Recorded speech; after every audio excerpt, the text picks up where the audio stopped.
Question of the Week from the Naked Scientists. Hello and welcome to Question of the Week. I'm James Titko. Today we're answering this one from David. He asks, how much do the senses take up in brain capacity? And what sense occupies the largest part of the brain? I would guess it would be sight. Thanks, David. Just what proportion of our brain is dedicated to our mind's eye? And how does this stack up to the rest of our senses? Is it even possible to disentangle our vision from our sense of smell or touch when we look at brain scans? Well, I asked Holly Bridge, Professor of Neuroscience at the University of Oxford, for her help with this one. It's very easy to divide the brain up into different regions that respond to each sense. There's no question about that. I'm a vision scientist, so I know that the back of everyone's brain is dealing with visual information. And that will be different depending on whether I present you, say, pictures of faces or a picture of a waterfall flowing over a cliff. That will excite different bits of the visual system, but it will all be at the back of the brain. Similarly, if I present you with music, I can pinpoint where that's going to be, which is going to be very distinct from those visual areas. However, in order for us to function as humans, generally our senses are going to work together. So if we need to reach for an object, we need to know what that object feels like, we need to be able to see it, and we need to be able to feel where our arm is. So we need to be able to integrate that information.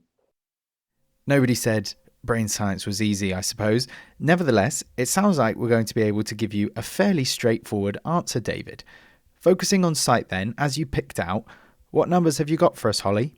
Estimates range for sight as being between about a third and a half of the brain will give you some sort of activity to something that's presented visually. But if you think about when things are presented visually, what that might do is it might also evoke memories of when you've previously seen something like that.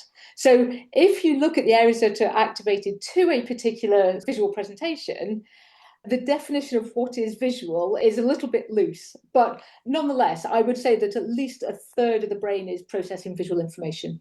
If you consider what the visual system is doing, it is quite phenomenal. The input to our brain is essentially spots of light. Those spots of light, which give us a sort of representation of where things are, need to be somehow transformed into this amazing perception of the world that has colour and it has shape and it has objects and it has faces. How that happens, we think there's probably about 50 different visual areas. So if I present you pictures of faces, I know that we will see sort of 3 different areas come up in your brain because you're responding to faces. Quite the justification, I'd say, for why sight takes up so much brain capacity. So how much room is there left for the other senses? We'll probably consider that audition is the next most important to us because it can alert us to danger. So if we are not paying attention to something, we're trying to cross a road and suddenly a car honks at us, that's really important for alerting us to what's going on. We can get a very fast reaction. The touch system is obviously most useful for things that are very close to us. Our touch system works very closely, of course, with our motor output. From that point of view, it's also very important. In terms of brain capacity, taste and smell take up less in us humans than our other senses, but that's not to say they aren't vital for some people's quality of life, as many of us will no doubt remember from a run-in with COVID.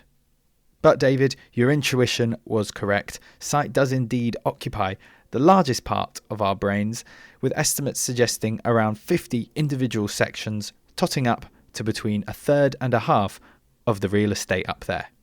Thanks for the question, and to Holly Bridge, Professor of Neuroscience at the University of Oxford, for her help with the answer.